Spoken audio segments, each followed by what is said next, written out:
First strike. Admiral Elena Martinez stood at the viewport of the Terran Defense Station Artemis, her eyes fixed on the seemingly endless expanse of space. The quantum detection grid she'd helped design had just picked up something that shouldn't exist: a massive fleet of ships hidden in the gravitational shadow of Jupiter, using technology far beyond anything humanity had publicly achieved. The Nexari thought they were being clever. For 3 years, they'd presented themselves as peaceful traders, sharing just enough technology to make Earth seem dependent on them. Their ambassadors spoke of cultural exchange and mutual prosperity, while their stealth ships gathered in the outer solar system, preparing for what they assumed would be an easy conquest. "Display the latest quantum readings," Martinez commanded. The holographic display materialized before her, showing the energy signatures of over 300 Nexari vessels. To most of Earth's monitoring stations, they were invisible, but Project Oracle, hidden beneath the surface of Mars, had been watching them for months. Colonel James Chen approached with a data tablet. "The last transmission intercept confirms it, Admiral. They're planning to strike in 72 hours. They think our quantum detection capabilities are limited to short-range scanning." Martinez allowed herself a small smile. "And our real fleet status? Operation Shadow's Wake is ready. All 600 ships are in position, cloaked using our own quantum field technology. The Nexari still think we only have those 40 outdated defensive vessels we've been parading around." The Admiral touched a control panel, bringing up a secure channel to the United Earth Defense Council. "This is Martinez. The Nexari fleet has committed to their attack position.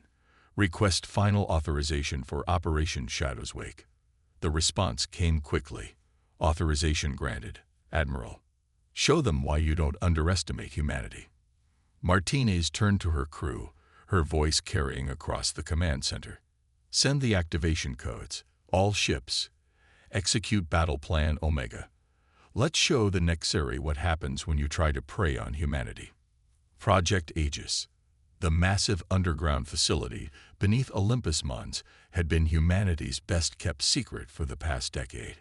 Dr. Sarah Patel walked through rows of quantum core fabrication units, each producing power sources that the Nexari would have claimed were centuries beyond human capability. "Final system check on the Thanatos-class destroyers is complete," her assistant reported. "The dark matter shielding is performing 300% above projected specifications." While the Nexari had been teaching humanity simplified versions of their technology, Earth's hidden research facilities had been reverse engineering and improving upon every scrap of alien tech they could analyze. The public-facing ships used conventional fusion drives and basic particle shields. The real fleet utilized quantum singularity cores and dark matter barrier fields. The quantum fabrication matrices hummed with barely contained power as Dr. Patel reviewed the latest test results. 10 years ago, when the Nexari had first shared their advanced propulsion technology, they claimed it would take humanity centuries to develop anything comparable independently. They hadn't counted on human ingenuity or paranoia. Update from Admiral Martinez. Her quantum comm chimed. "The Nexari fleet is exactly where we predicted they'd be. They're using their standard cloaking configurations." Sarah allowed herself a moment of satisfaction. The Nexari's gravimetric cloaking technology was impressive, but it had one fundamental flaw. It was based on the assumption that no one could detect quantum-level distortions in spacetime, an assumption that might have held true for the other species they conquered, but humanity had been researching quantum mechanics since the early 20th century. "Begin final activation sequence for the Thanatos grid," she ordered. Throughout the solar system, hidden quantum satellites powered up, their dark energy collectors drawing power from the very fabric of spacetime. The Nexari sensors would register them as nothing more than background radiation, until it was too late. Colonel Raj Kumar, head of Project Aegis's tactical division, approached with a holographic display of the solar system. "The last of the automated defense platforms are in position around Jupiter's moons. The Nexari still think those are just mining stations." Sarah studied the display, watching the real-time quantum signatures of humanity's hidden fleet. The ships themselves were masterpieces of deception, their outer hulls deliberately constructed to appear less advanced than they were. Beneath those shells lay technology that had evolved far beyond what the Nexeri had shared. "How many of their ships have quantum cores?" Kumar asked. "According to our latest scans, all of them," Sarah replied. "Which means when we activate the Thanatos grid, their entire fleet will be trapped in normal space," Kumar finished. "No quantum jumping, no FTL escape." The facility's main display lit up with a priority alert.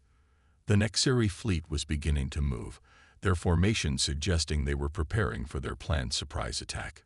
They still thought humanity's defensive capabilities were limited to the token force they'd been allowed to see. "Dr. Patel," her comm system announced, "Admiral Martinez requests deployment authorization for Phase 2. Sarah took a deep breath, thinking of all the sleepless nights, the years of secret development, the countless simulations and tests that had led to this moment. Authorization granted. Deploy the quantum disruptors. Throughout the solar system, hundreds of seemingly innocent satellites and asteroid mining stations transformed, revealing their true nature. The Thanatos grid came online, creating a web of quantum disruption fields that would trap any ship using Nexeri-based technology. Message from Fleet Command, Kumar reported. Operation Shadow's Wake is commencing. Our ships are moving into attack positions. Sarah watched as the holographic display showed humanity's real fleet emerging from their hiding places, vessels that represented the true extent of human military technology. Ships powered by zero-point energy cores, protected by dark matter shields, armed with weapons that could tear apart the fabric of space itself. The Nexeri thought they were being clever, she mused, watching the pieces fall into place. They showed us just enough technology to make us dependent on them, never realizing we'd use those glimpses as a foundation to build something far beyond their understanding. The quantum sensors showed the Nexeri fleet accelerating, still cloaked, still believing they were completely hidden from human detection. In less than an hour, they would learn just how badly they had underestimated humanity. "All systems are go," Sarah announced, sending the confirmation to Admiral Martinez. "Project Aegis is ready for full deployment. Show them what humanity is truly capable of." The deception. On the bridge of the TNS Deception, Captain Maya Chen watched as another Nexeri diplomatic vessel approached Earth's defensive perimeter. The ship's crystalline hull sparkled in the sunlight, a deliberate display of technological superiority meant to awe and intimidate. The Nexeri ambassador aboard had no idea that every facet of that beautiful hull was being analyzed by quantum sensors hidden in what appeared to be routine traffic buoys. "They're requesting permission to dock at Luna Station Alpha," Lieutenant Rodriguez reported. "Standard diplomatic protocols." Maya nodded, maintaining the carefully crafted appearance of a junior officer in humanity's modest defense force. Her real rank and capabilities were classified at the highest levels. Grant them clearance through the public defense grid. Make sure they follow the designated approach vector. The approach vector wasn't chosen for safety or convenience. It gave the hidden quantum scanners the best possible read on the Nexeri vessel's internal systems. Every time they visited, they revealed more about their technology without realizing it. Message from Deep Space Analytics, her quantum comm whispered in her neural implant, another technology the Nexeri didn't know humans possessed. They've confirmed 3 more stealth ships hiding behind Saturn's rings. Total hostile fleet count now at 347. Maya allowed herself a small smile. The Nexeri thought they were being subtle, gathering their invasion force slowly, hiding their ships in the outer solar system. They had no idea that humanity had been tracking their movements from the moment the first ship arrived. In her private command center, Maya reviewed the latest intelligence.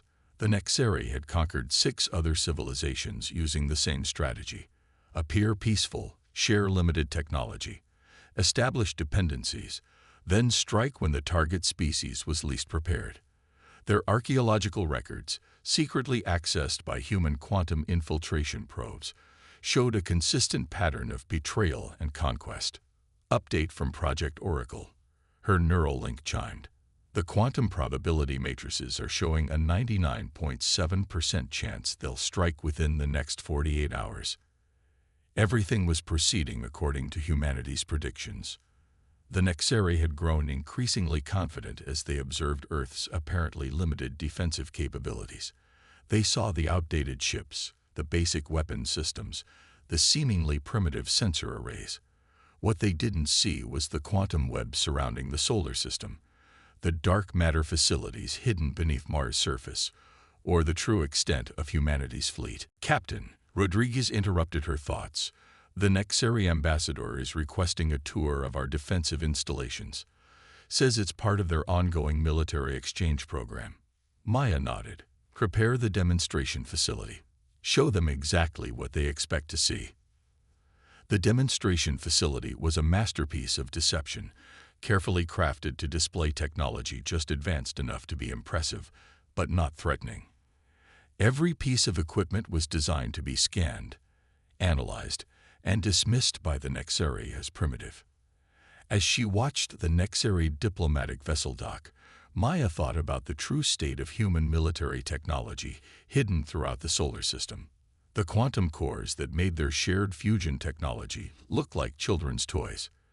The dark matter weapons that could tear apart space itself. The neural networks that could process battlefield data faster than any organic brain. Message from Admiral Martinez, her neural link announced.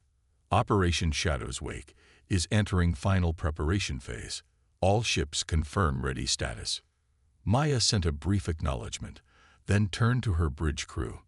Maintain standard patrol pattern. Let's give our guests the show they're expecting. The TNS Deception continued its routine patrol, its hull appearing as outdated and vulnerable as the Nexari expected, while beneath that carefully crafted exterior, systems of unimaginable power hummed in readiness. The greatest deception wasn't in what humanity had hidden. It was in what they had shown.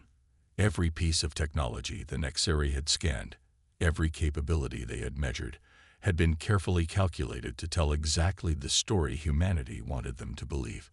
And in less than 2 days, the Nexari would learn the cost of underestimating human ingenuity. Turning point. The quantum sensors lit up across the solar system as the Nexari fleet began their advance. 347 ships, moving in perfect formation, their cloaking systems active, and their weapons primed. They expected to find a helpless Earth, defended only by its modest fleet of 40 ships. Admiral Martinez stood in the central command hub of Titan Base Alpha, watching as the enemy fleet approached their attack positions. Time to execution. Nexari fleet will be in optimal position in 3 minutes, Colonel Chen reported. They're maintaining radio silence, still thinking we can't detect them. Martinez opened a quantum-encrypted channel to all hidden human vessels. All ships, this is Admiral Martinez. For 3 years, we've watched the Nexari plan our destruction. We've let them think us weak, dependent, primitive. Today, we show them the truth about humanity. The Nexari fleet crossed the predetermined threshold, their formation spreading out to surround Earth's defensive platforms. In their command centers, Nexari officers were likely already celebrating their imminent victory. Execute Operation Shadow's Wake, Martins ordered. All ships reveal and engage. Throughout the solar system, space itself seemed to ripple as humanity's hidden fleet dropped their quantum camouflage. 600 vessels, each more advanced than anything the Nexari had ever encountered, appeared in perfectly planned ambush positions. The Thanatos grid activated simultaneously, its quantum disruption field trapping the entire Nexari fleet in normal space. The Nexari commanders had barely registered the sudden appearance of the human fleet when the first dark matter torpedoes struck. Weapons that didn't just damage ships, they temporarily rewrote the laws of physics in localized areas, causing Nexari hulls to literally fall apart at the quantum level. Multiple Nexari vessels attempting emergency quantum jumps, Chen reported with grim satisfaction. The Thanatos grid is holding. They're trapped. On the tactical display, Martinez watched as decades of human preparation and innovation paid off. The Nexari's supposedly superior shields offered no protection against weapons they'd never imagined possible. Their advanced targeting systems couldn't lock onto ships protected by dark matter camouflage fields. Enemy fleet attempting to regroup near Jupiter's orbit, Chen announced. They're trying to form a defensive sphere. Execute Phase 2, Martinez commanded. Deploy the quantum mines. Thousands of seemingly inert asteroids throughout the solar system suddenly activated, revealing themselves as automated weapons platforms. Each one launched swarms of quantum mines, devices that could detect and track Nexari energy signatures through any known form of stealth technology. The Nexari fleet's formation broke as ships tried desperately to evade the approaching swarms. Their energy weapons, designed to overpower conventional shields, passed harmlessly through human vessels protected by phase-shifted dark matter barriers. Message from the Nexari flagship, Chen reported. There, requesting terms of surrender. Martinez allowed herself a moment to appreciate the irony. The Nexari had come expecting to find an easy conquest, a primitive species ripe for subjugation. Instead, they'd found humanity at its finest, prepared, united, and far more advanced than they'd ever suspected. Signal the fleet, she ordered. Ceasefire but maintain weapons lock. Let's hear what they have to say. As the quantum comm channel opened, Martinez thought about all the civilizations the Nexari had conquered, all the species they'd betrayed and subjugated. Today's battle would send a message throughout the galaxy. Humanity was not to be underestimated. The Nexari Supreme Commander's holographic image appeared, his crystalline features showing clear signs of shock. How is this possible? Your technology, your ships. You saw what we wanted you to see. Martinez replied calmly. You thought you were studying us, but we were studying you. Every piece of technology you shared became a foundation for something far more advanced. You never understood humanity's greatest strength, our ability to innovate, to improve, to prepare for the worst while hoping for the best. Victory's price. In the aftermath of the battle, the solar system had fallen into an uneasy quiet. Debris from destroyed Nexari vessels drifted through space, their once pristine crystalline hulls now shattered. The surviving Nexari ships hung motionless, surrounded by humanity's vastly superior fleet, their crews still struggling to comprehend how completely they had been outmaneuvered. Dr. Sarah Patel stood beside Admiral Martinez in the quantum-secured conference room of Titan Base Alpha, watching as the holographic display showed the ongoing salvage operations. The Nexari databases we've recovered confirm everything, she reported. They've done this to 6 other civilizations. Always the same pattern. Appear peaceful, share limited technology, then strike when they think their victims are dependent on them. Martinez nodded grimly. And now we've got proof that they were planning to do the same to at least a dozen more species. Show me the Phase 3 status. The holographic display shifted, showing a network of quantum communication relays extending far beyond the solar system. While the Nexari had been focused on conquering Earth, humanity had secretly launched hundreds of faster-than-light probes to nearby star systems, establishing contact with other potential Nexari targets. The Centauri Alliance is already forming, Sarah explained. 5 species who were next on the Nexari's list, now united under humanity's protection. Our quantum communication network has given them a way to coordinate without the Nexari knowing. And the technology sharing initiative. Sarah allowed herself a small smile. Already underway. We're helping them develop their own quantum cores and dark matter shielding. Within a year, they'll have defensive capabilities comparable to ours. The Nexari's days of conquest are over. The door chimed as Captain Maya Chen entered, carrying a quantum-encrypted data crystal. Final casualty reports from the battle. Admiral, thanks to our preparation and technological superiority, we lost only 3 ships. Minimal crew casualties, all of whom were successfully recovered via quantum translocation before their vessels were destroyed. Martinez took a moment to honor those who had risked their lives in the battle. Even with all their advantages, warfare always carried a cost. And the diplomatic situation. The Nexari High Command has formally surrendered, Maya reported. They've agreed to our terms: complete withdrawal from all conquered territories, full disclosure of their military capabilities, and acceptance of human oversight for any future interstellar operations.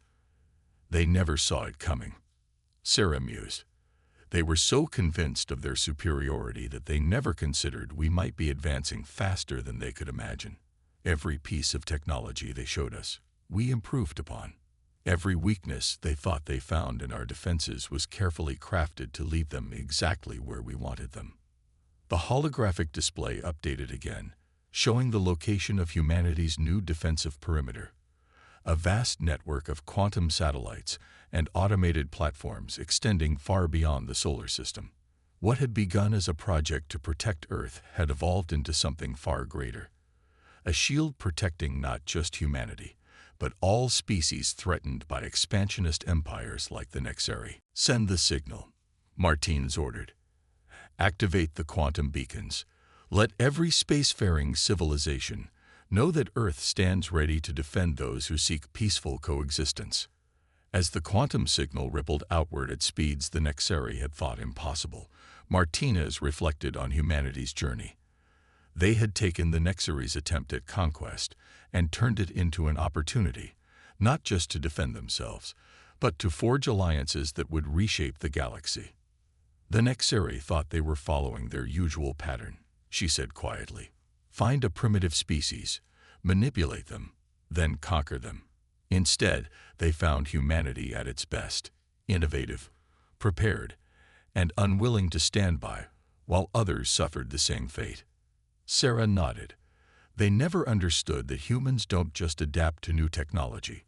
We reimagine it, rebuild it, turn it into something its creators never dreamed possible.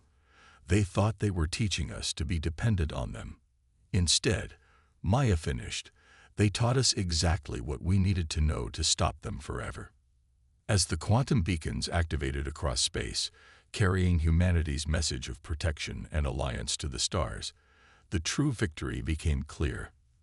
The Nexari hadn't just failed to conquer Earth, they had inadvertently helped create something they had never imagined possible.